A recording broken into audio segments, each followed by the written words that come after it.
Neuvillette. Have you ever thought about how vital it is to understand the behaviors that really matter in managing a service? An intriguing thought, Hu Tao. I suspect it's akin to knowing which elements of the enthralling Fontaine legal system to focus on. But do tell me, what precisely do you mean by behaviors that matter? I'm talking about service metrics, like SLIs, SLOs, and SLAs. They are like guiding lanterns showing us the real state of a service to ensure users get what they expect. Service metrics, you say? Please enlighten me further on these terminologies, especially how they help us define and measure services. Absolutely. Let's start with an SLI, service level indicator. It's a quantitative measure of a certain aspect of the service level. Imagine measuring how long it takes for a lantern-right performance to commence after a gong sound. That's latency. Latency as a service level indicator. Intriguing. It's the subtle delay in the response, correct? What other indicators exist? Yes, other common ones include error rates and system throughput. We're essentially trying to encapsulate the core essence of a service's performance. Fascinating. And what role does an SLO service level objective play in all this? An SLO is like a target we set for our SLIs, so if we wanted our lantern-right performances to start within 5 seconds 99% of the time, that's setting an SLO. It sets our expectations and goals. Quite clear, Hu Tao. And where do SLAs fit into this structure? SLAs, or service level agreements, involve a sort of contract between us and the users.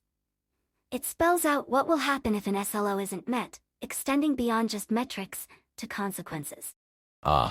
So SLAs are more about ensuring accountability and perhaps even mitigation plans if things go amiss. Precisely. They can include aspects like financial penalties or rebates.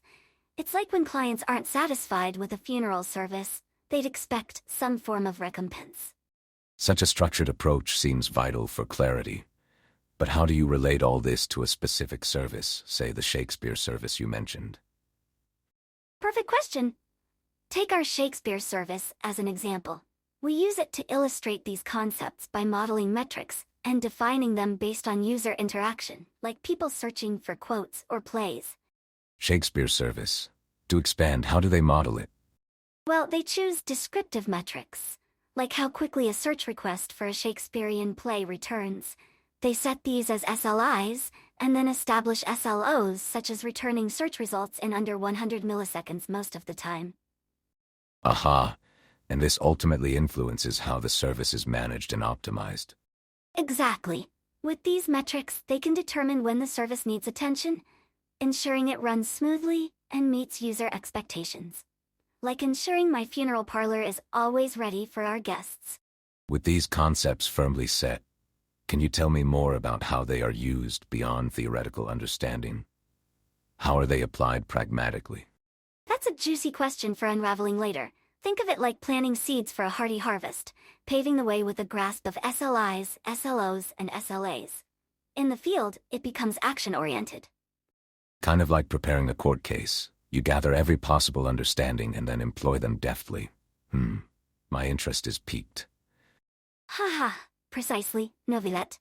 Just as the traveler prepares to face adversaries, learning and adapting with each encounter in Tevat. It seems this is not only a matter of infrastructure, but also about user experience. The intertwining is exquisite. Ooh, exactly. Balancing the spirit, understanding it from the perspective of users, while ensuring the service stays vibrant and lively, just like a well-lit lantern-right ceremony. And these services shouldn't just dwell in theory. Practical application in diverse scenarios intrigues me. How does this continue further? That's where metric modeling and practical examples guide us next. We delve into specifics on selection and setting objectives, all based on what the users truly care about. I anticipate there's much to unravel still. Each component sounds like a puzzle piece falling into place within a grander scope. Precisely. This adventure fashioning service metrics leads us like an intricate play, each move subtly setting the stage for future acts. Hu Tao. We touched upon SLIs and SLOs, but I crave a deeper understanding. What makes SLIs so indispensable for service assessment? Neuvillette, think of SLEs as the soul's heartbeat, capturing the essence of a service in numeric form, like latency or error rates.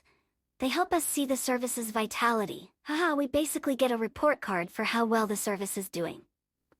Intriguing. Latency and error rates. These must be fundamental SLIs, correct? Are they typically enough to grasp a service's health? Often, they're a great start, but we sometimes need more. The goal is to define them clearly so they reflect what really matters to the users. It's like cultivating just the right herbs for an alchemical brew, selective yet powerful. And these SLIs, do they also encapsulate availability, as you previously mentioned with latency and error rates? Definitely, availability is crucial too. Imagine, a high availability rate is akin to ensuring no spirit lingers unattended in the afterlife. Important and reassuring. Spoken with your usual poetic flair, Hu Tao. How do we transition from just measuring these SLIs to setting objectives or targets with SLOs? That is when we drift into strategy. SLOs are our target for these metrics, like aiming your arrow at the bullseye in practice. You decide what range of values you want your SLI to hit. It seems setting these targets is both an art and a science. What considerations come into play when determining appropriate SLOs? Oh, it's multifaceted. We can't always choose willy-nilly. We need to understand the user's needs, like them wanting their requests processed swiftly, while ensuring we never promise the moon if we can only provide the stars. So setting SLOs is about balancing what users expect with what the system can reliably deliver. But how does this influence infrastructure management? Great question. SLOs guide our attention. If the system deviates from set targets, we know action is needed. They're like guardianship duties, nudging us back on track. Interesting, Hu Tao. Would you say that well-crafted SLOs can preempt issues before they morph into larger concerns? Absolutely. SLOs act as early alerts, helping us recognize potential hiccups along the service road, from minor disturbances to full-blown wraiths. It's about always staying ahead. Such foresight seems invaluable. However, not every service issue is predictable. What happens when reality deviates from these objectives? The human element of unpredictability. That's where our guiding metrics become the framework upon which we initiate responses and plan better services. I see. It sounds as though SLIs and SLOs maintain a dynamic relationship based on evolving circumstances and needs. Indeed, it's like crafting an ever-adapting tale that responds to the echoes of life's events, be it resolving technical glitches or enhancing user experiences. Let's delve into practicality. How might one effectively choose and prioritize these metrics, given diverse user interactions? Oh, that's where understanding user journeys blossom into opportunity. We track the metrics that represent key touchpoints, whether it's search times or error-free experiences across platforms. So, we derive these metrics from user pathways rather than just focusing on systemic capacities or limitations.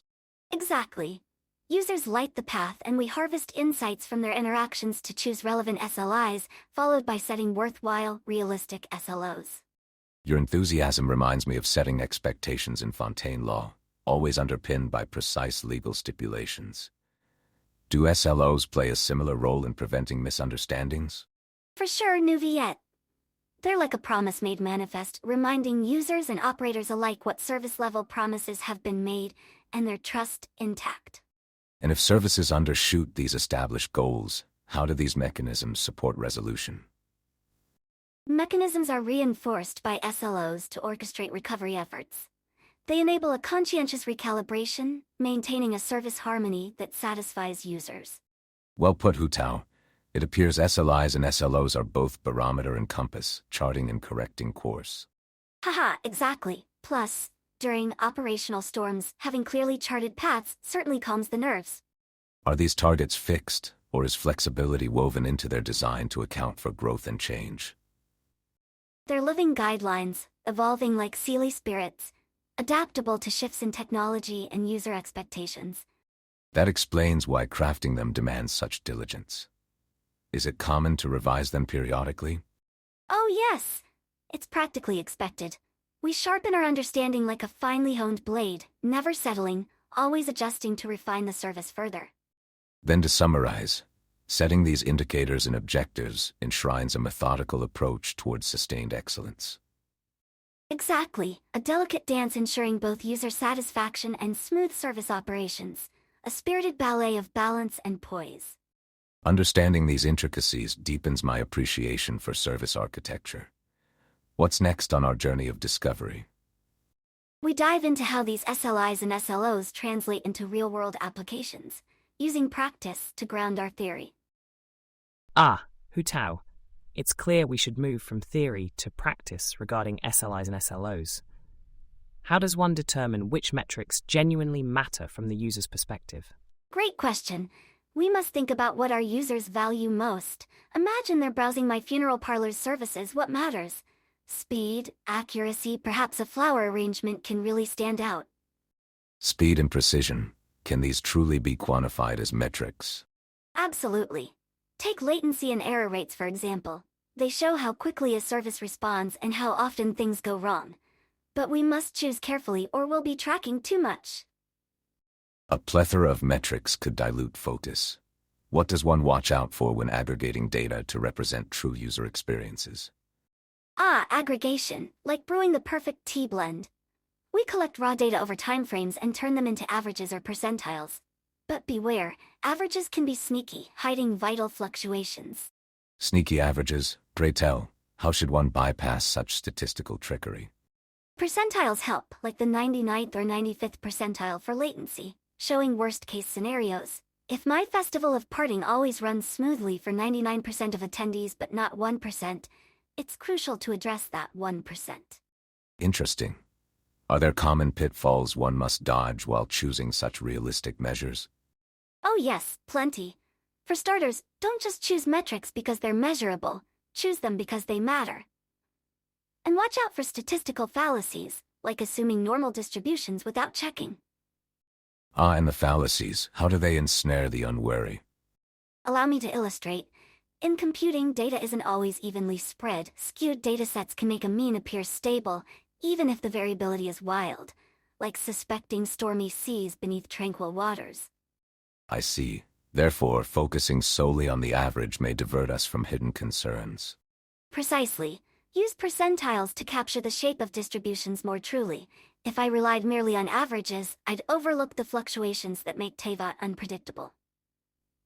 Then, how can one ensure SLOs align neatly with user expectations while remaining practical? Great point. They must reflect what users expect and what's viable, like balancing lantern weight and candle brightness during a night procession. Not too strict but not lax either. Is it possible to assess them using feedback loops, ensuring they bring continuous improvements? Oh, absolutely. Like the lantern right, a lesson learned each year. We can make adjustments by tracking errors and successes, refining paths of progress. So in terms of objectives, one must strike a balance between ambition and feasibility, tailoring them as per usage demands. You've hit the mark. SLOs are about mindfulness and fulfilling expectations, like drawing a boundary that adapts to varying crowds during grand festivals. And this approach applies inclusively to all aspects of service, ensuring sustained performance matched to genuine requirements. Correct, adjusting and aligning to meet essential criteria. Think of it as nurturing every soul gracefully through the delicate balance of life's celebrations and farewells. Indeed, Hu Tao, such consideration seems an artisan's touch in service management. How do you proceed once set objectives reveal deviation? Like a Shiki Taisho guiding through trials, deviations inform us of needed action. Recalibrate, reinforce strategies, thus ensuring stable conditions. An adaptive mastery over metrics, then. How might one explore deeper synergy among different system metrics in practice? By weaving together various insights, like a finely stitched funeral robe, cross-analyze multiple SLIs to see how they impact each other, creating a comprehensive view. Cross-analysis. Are there common threads these intertwined SLIs might reveal during such an exploration? You bet!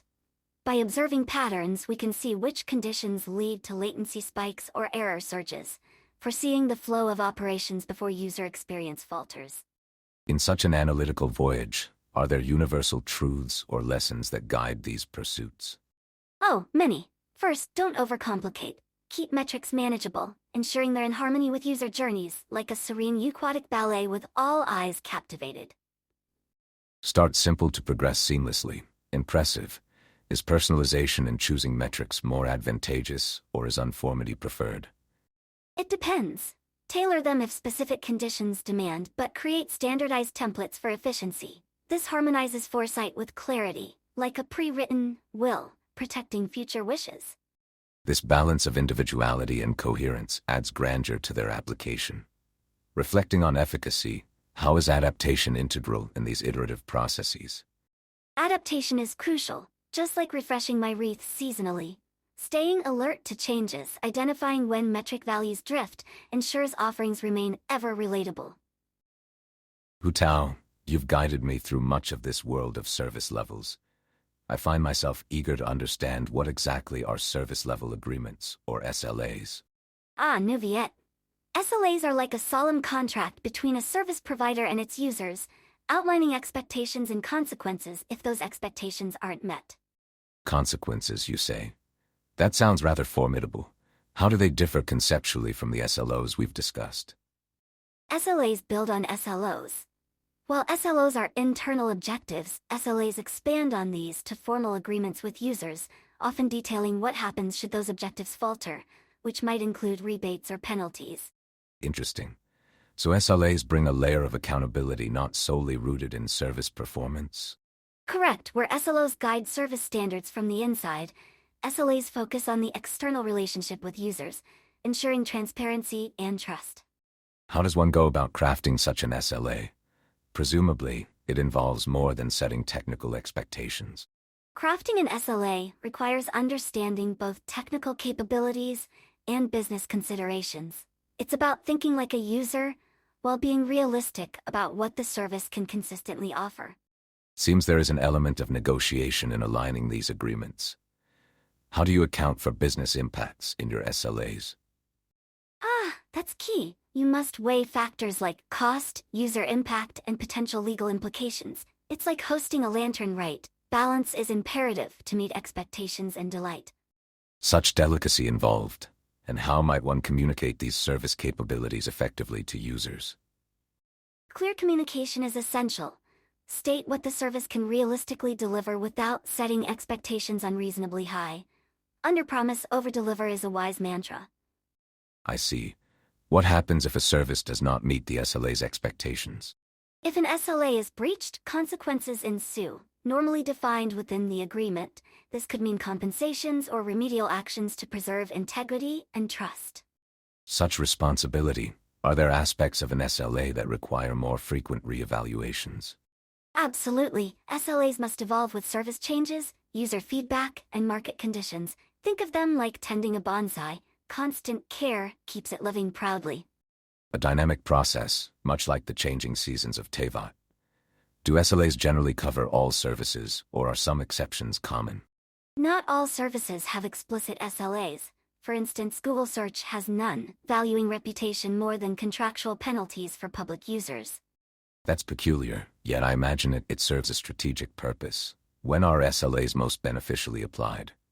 They're especially useful for newer, less understood services, or high-stake environments, where user expectations need explicit boundaries to mitigate risks. Much like setting terms in a legal contract to avoid disputes later on, a wise precaution. Exactly. At times, flying blind can make users unreasonably reliant or skeptical of a service. SLAs guide these expectations with clarity. And this guidance, I assume, creates a measured level of trust between all involved parties. Yes, trust is the foundation. An SLA not only sets guidelines but ensures everyone knows their part in the grand symphony.